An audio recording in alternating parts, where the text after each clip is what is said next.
देश के माननीय प्रधानमंत्री जो छात्रों के बारे में बहुत अच्छी बात करते हैं, अभी परीक्षा की चर्चा का आयोजन किया गया। तो इस परीक्षा की चर्चा में हमने 10 और 12 के बच्चों को स्पेशली बुलाया था। हर सब्जेक्ट में कुछ ऐसे चैप्टर्स या ऐसे टॉपिक्स होते हैं जिनको बोर्ड लगातार वही पूछता रहता है। बच्चों को मैं यही कहूंगी कि अब बहुत ज्यादा टाइम नहीं है, तो आप प्रेशर सबसे पहले मत लीजिए। आपने बहुत कुछ पूरे साल भर पढ़ा होगा। पहले के समय की अगर हम बात करें तो पहले के समय में हम लोगों के पास इंटरटेनमेंट के साधन कम होते थे और पेरेंट्स भी हम लोग ऐसे होते थे कि साल भर ये कहते थे कि तुमको पढ़ाई करनी। अभी क्या होता है कि पेरेंट्स मैक्सिमम, मैं सबकी बात नहीं कर रहा हूँ मगर मैं मैक्सिमम की बात कर रहा हूँ, 80% पेरेंट्स सीरियस तब होते हैं जब एग्जाम आने वाले होते हैं। तो अगर आपकी मान लो फिजिक्स कमजोर है, थोड़ा कम नंबर आ रहे हैं, तो हिंदी अगर बहुत अच्छी है तो हिंदी में बहुत अच्छे नंबर आ रहे हैं तो वो पूरा हो जाएगा, लेवल हो जाएगा, बराबर हो जाएगा। आप बिजनेस स्टडी पर 1 आवर, इकोनॉमिक्स पर 1.5 आवर और अकाउंटेंसी पर 2 आवर पर डे स्टडी करें। और यूपी बोर्ड में जो सबसे बड़ी समस्या आती है बच्चों के सामने, वो आती है अंग्रेजी की। बोर्ड एग्जाम शुरू होने वाले हैं और बोर्ड एग्जाम जब भी शुरू होते हैं तो हमेशा बच्चों में एक फोबिया हो जाता है। उसके लिए जो एक्सपर्ट्स होते हैं वो बताते हैं कि किस तरीके से आप बोर्ड एग्जाम के प्रिपरेशन करिए, प्रेशर मत आने दीजिए, और जब प्रेशर नहीं आएगा तो अच्छा परफॉर्म आप करेंगे। हमारे साथ सुरेंद्र वर्मा जी हैं और बहुत लंबा एक्सपीरियंस है, खुद इन्होंने बहुत साल कोचिंग में भी पढ़ाया है, बहुत साल कॉलेज में पढ़ाया और पढ़ाने के साथ साथ ऐसा रिजल्ट दिया है जिससे सबको एकदम चौंका दिया है। सुरेंद्र जी, बहुत बहुत स्वागत है। आप ये बताइए कि बोर्ड एग्जाम शुरू होने वाले हैं, कैसे बच्चे, आप तो अच्छा प्रिपरेशन कराते हैं सब कुछ, उसका पैटर्न क्या होता है? देखिए, बच्चे 3 टाइप के होते हैं। एक बच्चे जो एवरेज से काफ़ी ऊपर हैं, एक बच्चे जो एवरेज हैं और एक बच्चे जो एवरेज के नीचे हैं। तीनों के लिए क्राइटेरिया अलग अलग बनाना पड़ेगा। जो एवरेज से ऊपर बच्चे हैं उनको तो केवल इतना करना है कि जितना सिलेबस है एक बार रिवाइज कर लें, और जो एवरेज बच्चे हैं उनके लिए मेरा ये सजेशन है कि आप कुछ नया ना पढ़ें, जितना आप पढ़ चुके हैं उसको केवल रिवाइज करें। नया पढ़ने के चक्कर में पुराना भी आपका चला जाएगा, और उन टॉपिकों को सिलेक्ट कर लें जहाँ से क्वेश्चन ज़्यादा आते हैं, आप उसकी अच्छी तैयारी करें। अब बात आती है कि एवरेज के नीचे वाले बच्चों के लिए क्या किया जाए। जो एवरेज के नीचे हैं, जो पुअर बच्चे हैं, जो किसी तरह पास होने कंडीशन में हैं, हर सब्जेक्ट में कुछ ऐसे चैप्टर्स या ऐसे टॉपिक्स होते हैं जिनको बोर्ड लगातार वही पूछता रहता है। तो आप कुछ ना करें, 3-4 साल के अनुसार पेपर उठाएं, क्वेश्चन देखें कौन कौन क्वेश्चन रिपीट हो रहे हैं, उनकी प्रैक्टिस कर लें और उतना मिल जाएगा कि आप बोर्ड एग्जाम में आसानी से क्रैक कर सकें। आपने अपने स्कूल के लिए क्या किया, बच्चों की प्रिपरेशन, और वो कहाँ तक पहुँच चुके हैं? हाँ, हम 4 प्री बोर्ड ले चुके हैं। 4 प्री बोर्ड हमारे यहाँ हो चुके हैं। हर एक बच्चे का एनालिसिस किया गया है कि कौन बच्चे की लेखन क्षमता किस सब्जेक्ट में कमज़ोर है या रिप्रेजेंटेशन कमज़ोर है। तो उन बच्चों को पर्सनली बुला करके कि आपकी ये कॉपी है, देखिए आपने इस तरह से गलत किया है, क्योंकि अल्टीमेटली बच्चा तो एग्जामिनर के पास होगा नहीं, उसकी कॉपी होगी। तो कॉपी पे आप रिप्रेजेंट अच्छा करेंगे तो ऑब्वियसली है कि एग्जामिनर को नंबर देना पड़ेगा। तो एग्जामिनर को नंबर देने के लिए बाध्य कैसे किया जाए कि वो नंबर दे ही दे उस टॉपिक पर, ऐसी कॉपी आपको लिखना पड़ेगा। उस पर हम लोग फोकस कर रहे हैं। हमारे साथ एक एजुकेशनिस्ट है, प्रिंसिपल है। सर, सबसे ज़्यादा इम्पॉर्टेंट है एज मेंटर्स हम लोगों को थोड़ा सा स्टार्ट से ही ये बच्चों को टाइम मैनेजमेंट के बारे में बताना चाहिए। अगर बच्चे टाइम मैनेज करके चीज़ें करेंगे तो बाद में जो last minute studies hustle bustle रहता है वो प्रॉब्लम नहीं आएगी कभी। बट कई बार मुझे लगता है गाइडेंस की थोड़ा सा कमी की वजह से, या जो एक्सेस फियर एक बना दिया गया है दैट 12th एंड 10th का कि एक आपको बाकी सब ठीक है, but when you are in class 10th all of a sudden you get so much pressurised by peer pressure भी है, पेरेंट्स के एंड से भी थोड़ा सा होने लगता है, स्कूल्स भी थोड़ा सा कि ना बोर्ड्स, तो उसको वो एक टैबू जो एक बोर्ड्स को बना दिया गया है, मुझे लगता है उसको नॉर्मलाइज करने की ज़रूरत है। सबसे पहले जब नॉर्मलाइज कर देंगे, जैसे सारे क्लासेस हैं वैसे 10th एंड 12th भी है, और उसको मेंटर्स एंड एज एजुकेशनिस्ट जितना हम प्रॉपर टाइम मैनेजमेंट बच्चों को समझा सकें, उनके अंदर इनबिल्ट करा सकें, that's going to help them a lot. एक proper time schedule is very important कि आपने अगर 5 घंटे पढ़ाई को देने हैं, मतलब देने हैं फ्रॉम स्टार्ट टू एंड, तो लास्ट में फिर रिवीजन का ही टाइम है। और हम उसके लिए जो जैसे हम प्रीलिम्स वगैरह कंडक्ट कराते ही हैं, हमको स्कूल के लेवल पे काफ़ी सारे टेस्ट, काफ़ी सारा एक हमको हेल्पिंग एक कमेटी टाइप की बनानी चाहिए इनसाइड जो कोर हमारा स्कूल का है, कि वो बच्चों को अपने एक्सपीरियंस से हम ज़्यादा से ज़्यादा उनको उस चीज़ का एक वो जो डर हटा के एक मोटिवेशन उनके अंदर इनबिल्ट कर सकें. That is all what is needed. Time management is main factor. Exams में अभी कुछ दिन बचे हैं, एकदम लास्ट का जो वो टाइम होता है, उसमें कूल रहने के लिए क्या क्या टिप्स देना चाहेंगी या उन बच्चों को क्या मैसेज देना चाहेंगी?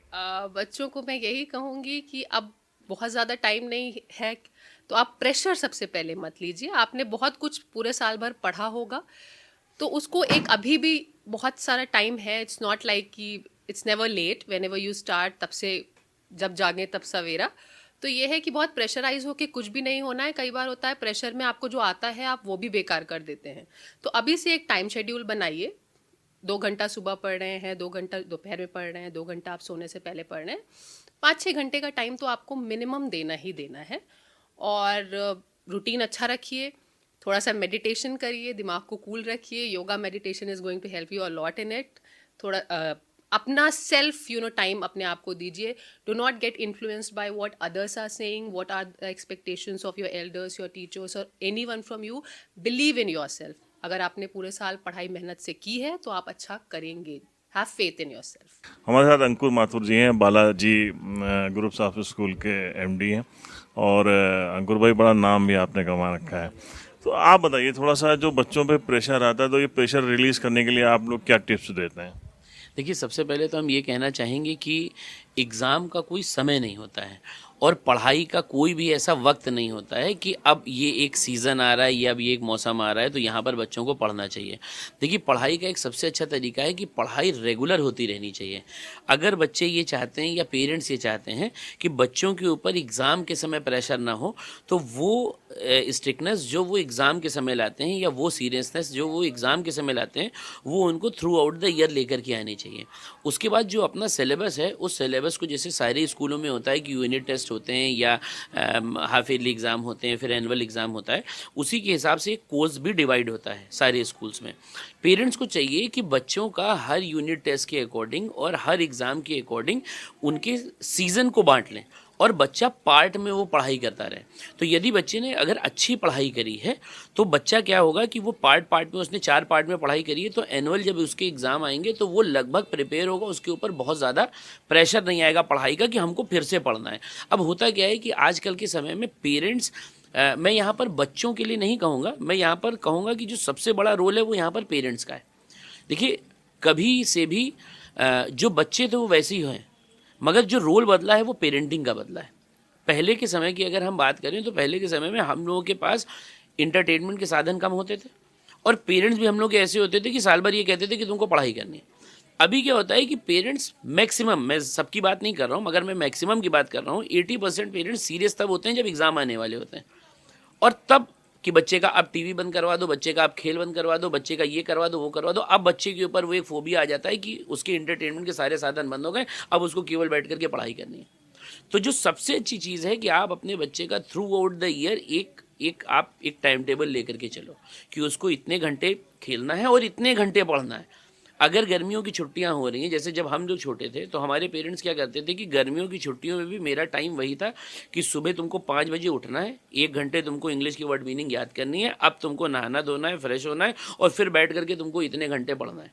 तो जब हमने गर्मियों की छुट्टियों में 2 घंटा हर दिन बैठ करके इंग्लिश की वर्ड मीनिंग याद करी है, 4 घंटा हमने पढ़ाई करी, उसके बाद हमने खेला है, तो वो 2 महीने की जो हमारी पढ़ाई है वो हमारे साल के ऊपर कभी भी हावी नहीं होती थी. तो जो सबसे पहले इम्पोर्टेंट बात है वो ये है कि पेरेंट्स को थ्रू आउट द ईयर अपने बच्चों के ऊपर फोकस रखना है कि बच्चे उस चीज़ को पढ़ते रहें. एक प्रेशर, अंकुर जी ये बताइए कि अक्सर पेरेंट्स ज़्यादातर कहते हैं कि इस बार तुमको 98 लाने, 99 लाने हैं, उस बच्चा जो तुम्हारे टॉपर है उसको बीट करना, क्या ये भी एक प्रेशर रहता है? बिल्कुल रहता है और ये नहीं होना चाहिए. आपने आज देखा है कि इस प्रेशर के मारे कई सारे, आप तो न्यूज़ में आपने देखा कई सारे बच्चों ने सुसाइड किए. वो प्रेशर किसका है? वो प्रेशर पेरेंट्स का है. और नंबर, एक पीस ऑफ पेपर कभी भी डिफाइन नहीं कर सकता एक बच्चे की पर्सनैलिटी की, वो अपनी ज़िंदगी में क्या करने वाला है. हम लोग आज जितने भी सक्सेसफुल लोगों को देखते हैं और जानते हैं, उन्होंने क्या अपनी लाइफ में कितनी बहुत अच्छी उनकी मेरिट में नाम आ गया था कि उन लोगों ने कर लिया था. मैं सारे पेरेंट्स और सारे बच्चों से ये कहना चाहूँगा कि एक पेपर आपकी पर्सनैलिटी को कभी डिफाइन नहीं कर पाएगा. आपको हमेशा इस चीज़ का ध्यान रखना है कि आपको काबिल होने के लिए पढ़ना है और एक अच्छा इंसान बनना है। इस दुनिया में ज़रूर कोई ना कोई एक जगह आपके लिए है। जिस तरीके से पॉपुलेशन हमारी बढ़ रही, जिस तरीके से डेवलपमेंट हमारा हो रहा है, जिस तरीके से भारत का विकास हो रहा है, उस तरीके से हर एक के लिए कहीं ना कहीं एक अच्छी जॉब है। और बहुत अच्छी जॉब अपनी अपनी लाइफ में आप कर भी लेंगे, आपको बहुत अच्छा पैसा आने भी लगेगा, लेकिन तभी भी एक अच्छी लाइफस्टाइल आपकी ज़िंदगी में सबसे ज़्यादा इंपॉर्टेंट है। तो मैं ये कहूँगा कि कोई प्रेशर लेने की ज़रूरत नहीं है। अच्छी तरीके से एक अपना टाइम टेबल बनाइए, उस टाइम टेबल के हिसाब से पढ़िए। अपनी पढ़ाई को अलग अलग पार्ट में डिवाइड कर लीजिए, 4 पार्ट में या 5 पार्ट में डिवाइड कर लीजिए और उस तरीके से टाइम टेबल के हिसाब से अपनी प्रिपरेशन कर लीजिए। भविष्य में और कोई दिक्कत नहीं होगी। देश के माननीय प्रधानमंत्री जो छात्रों के बारे में बहुत अच्छी बात करते हैं, अभी परीक्षा पे चर्चा का आयोजन किया गया। तो इस परीक्षा की चर्चा में हमने 10 और 12 के बच्चों को स्पेशली बुलाया था, वो जरूर आए हैं। तो हमने अपने डॉक्टर राधाकृष्णन सभागार में बाकायदे उनकी जो लाइव प्रसारण था माननीय प्रधानमंत्री महोदय को, उसको सुनवाया। बच्चे बहुत प्रभावित हुए। काफ़ी कुछ बच्चों ने तनाव प्रबंधन के बारे में सीखा। माननीय प्रधानमंत्री महोदय ने ये भी बताया कि देखिए, जैसे मान लीजिए आप स्कोर बनाकर चलते हैं, मानकर चलते हैं कि 95% आपको नंबर पाने हैं, तो उससे 1-2% कम ही रह जाते हैं। तो टास्क आप लंबा लेंगे तभी वहाँ तक पहुँच पाएंगे। इसलिए अपना उद्देश्य बनाकर चलिए कि मुझे इतने प्रतिशत अंक पाने हैं। तो इस तरह से माननीय प्रधानमंत्री जी का हम बहुत ही आभार व्यक्त करते हैं कि हमारे बच्चों को ही नहीं बल्कि पूरे भारतवर्ष के बच्चों को परीक्षा, चाहे यूपी बोर्ड की हो चाहे सीबीएसई की हो, सभी बच्चे उनके इस इंस्पायरिंग अभिभाषण से बहुत ही प्रभावित हुए हैं। आजकल जहाँ सरकारी विद्यालय काफ़ी इस कंपटीशन में पिछड़ गए हैं, आपके यहाँ का बच्चा 94% लाया, तो कैसे ये सब मैनेज किया आप लोगों ने? जी देखिए, हमारे यहाँ आप जानते हैं कि जितने भी टीचर्स हैं सब लोक सेवा आयोग से चयनित होकर के आते हैं। बहुत ही टैलेंटेड हमारी जो है टीचर्स की टीम है। बस थोड़ा सा हमने कंसंट्रेशन बढ़ा दिया है। टीचर से हमने कह दिया है कि देखिए ऐसा है कि भाई ये हमारे पास टैलेंटेड टीचर्स हैं, तो आप लोग कुछ करके दिखाइए। प्राइवेट कॉलेज इतना आगे बढ़ रहे हैं, हम लोग क्यों नहीं बढ़ रहे हैं? तो हमने क्या किया कि जैसे सरकार की ओर से, विभाग की ओर से एक रेमेडियल टीचिंग चलती है, उसमें जो पढ़ाई में कमज़ोर छात्र हैं उनके लिए विभाग की ओर से गाइडलाइन आई थी कि इनको जो है 25% बच्चों को चयनित कर लिया जाए, उनको अलग से क्लास चलवाए जाएँ ताकि वो सामान्य गति के छात्रों के साथ एक रिदम बना सकें। तो उनके लिए तो व्यवस्था बनाई विभाग ने, लेकिन हमारे दिमाग में आया कि जो बच्चे मेरिट वाले हैं उनकी भी कोई रेमेडी होनी चाहिए ना, तभी तो काम चलेगा। तो हमने क्लास टीचर से कहा कि अपनी अपनी कक्षा में, खास करके 10 और 12 में जो बच्चे बहुत अच्छे पढ़ने में हैं, ऐसे 10 बच्चे, कक्षा 10 में 20 बच्चे और कक्षा 12 के 20 बच्चे जो बहुत टैलेंटेड हैं, उनकी एक लिस्ट बना लीजिए। उनको अलग से, जैसे रेमेडियल टीचिंग हमने कराया, उसी तरह से हमने उन 20 बच्चे कक्षा 10 के और 20 बच्चे कक्षा 12 के चयनित करके उनका नाम दिया सुपर 20। उनका अलग से हम लोग ऑब्जर्वेशन किए और उनके लिए अलग से हमने उनके उस दौरान जो सुपर 20 क्लासेस चलती थी उसमें केवल एग्ज़ाम में लिखने का तरीका बताया। सिलेबस भूल गए, सिलेबस तो पढ़ाया गया, लेकिन उसमें क्या था कि कैसे आपको एग्ज़ाम में लिखना। केवल इंटरैक्शन, बच्चा और टीचर के बीच में only interaction that period, that time, यानी जो हमारा 45 मिनट का सेशन चलता था सुपर 20 का, उसमें लिखने पढ़ने की बात कम होगी। बस क्वेश्चन वहीं पर टीचर पूछेगा, बच्चा बताएगा, बच्चा नहीं बता पाया तो टीचर वहीं पे बताएगा। इस तरह हमने प्रयास किया और हमारी टीचर्स की मेहनत रंग लाई और अच्छा स्कोर पा गए। इसके बारे में हम बहुत से लोगों से डिस्कस कर रहे हैं, लेकिन हमारे साथ एक गुरु जी हैं जो कि पूरे देश में फेमस हैं और बड़े कवि हैं, प्रियांशु गजेन जी, और हिंदी के अध्यापक हैं। ऐसा कम लोग जानते भी हैं। प्रियांशु जी, आपका बहुत बहुत स्वागत है। देखो, फोबिया तो माता पिता ज़्यादातर देते हैं और माता पिता को थोड़ा सहजता से लेना चाहिए, क्योंकि वो भी कभी परीक्षार्थी रहे हैं। ये मान करके बच्चों को ट्रीट करें, तो बच्चों को अपने मन से पढ़ने दें। और बच्चों के लिए ये है कि बच्चे अपना समय निर्धारित कर लें प्रत्येक विषय को। जैसे कि बहुत सारे बच्चों को मैं देखता हूँ कि वो हिंदी में कम ध्यान दे रहे हैं, सोच रहे हैं हो जाएगा, या चित्रकला पर कम ध्यान दे रहे हैं, हो जाएगा। ऐसा नहीं है, पर नियमित बना करके समय से अगर पढ़ाई करेंगे तो एग्ज़ाम कोई बड़ी समस्या नहीं है और अब तो बहुत आसान है, सहज है। अगर थोड़ा सा भी बच्चे अगर मेहनत कर लें तो हो ही जाएगा। और अगर नहीं भी हो जाता है, बहुत अच्छा पेपर नहीं होता है, तो भी चिंता लेने की, कोई इतना चिंता करने की, बहुत सारे बच्चे मैं देख रहा हूँ सुसाइड कर रहे हैं आजकल। तो ये सब चीज़ें नहीं होनी चाहिए। ऐसा भी है दुनिया में, जो लोग नहीं पढ़े उनका भी जीवन चल रहा है। लेकिन पढ़ते समय इस बात का ध्यान रखें कि सारे विषयों पर बराबर समय दें और उस हिसाब से बहुत आसानी से परीक्षा हो जाएगी। और उसके साथ जैसे आपने कहा कि कुछ जो बच्चे साइंस के होते हैं वो अंग्रेजी सब्जेक्ट पे या हिंदी के सब्जेक्ट पे उतना फोकस नहीं करते हैं, जबकि वो आगे जब वो कॉम्पिटिटिव पढ़ाई में जाते हैं, आईएएस या कोई ऐसी तैयारी करते हैं, तो वहाँ वो सब चीज़ की बड़ी आवश्यकता पड़ती है। मार्क तो पूरे जोड़े जाते हैं ना, मार्क तो जब पूरे जोड़े जाते हैं तभी तो आपकी मेरिट बनती है। तो अगर आपकी मान लो फिजिक्स कमज़ोर है, थोड़े कम नंबर आ रहे हैं, तो हिंदी अगर बहुत अच्छी है तो हिंदी में बहुत अच्छे नंबर आ रहे हैं तो वो पूरा हो जाएगा, लेवल हो जाएगा, बराबर हो जाएगा। तो इन सब चीज़ों पर बच्चों को ध्यान देना चाहिए और अच्छे खान पान से, अच्छे स्वास्थ्य से और संयम से, नियम से यदि करें तो ये सब कुछ नहीं होगा और ये फोबिया नहीं होना चाहिए बच्चों में, और होगा भी नहीं अगर वो बढ़िया से तैयारी कर लेंगे। जिन बच्चों के एग्ज़ाम है, पहली बात तो पढ़ाई को ये मान के ना चलो कि आप एग्ज़ाम के लिए पढ़ रहे हो, पढ़ाई को ये मान के पढ़ो कि हम उससे सीख क्या रहे हैं, और जब सीखने की प्रक्रिया में जब पढ़ाई होगी तो वो सारी चीज़ें एग्ज़ाम में भी काम देंगी, परीक्षा में भी काम देती हैं। तो सारे बच्चों को मेरा यही मंत्र है कि जब भी पढ़ो, कुछ भी पढ़ो तो सीखने की क्रिया में पढ़ो। शाम को अगर आपने 2 चैप्टर पढ़े और उससे आपने सीखा है, तो परीक्षा में अगर ऑब्जेक्टिव क्वेश्चन आते हैं उससे तो आपको तुरंत याद आ जाएगा कि मैंने ये पढ़ा है। और अगर रट के जाओगे तो आप भूल सकते हो। इसलिए सबसे बड़ा मंत्र यही है कि उसको आत्मसात करो, जो भी पढ़ो, जो भी पढ़े।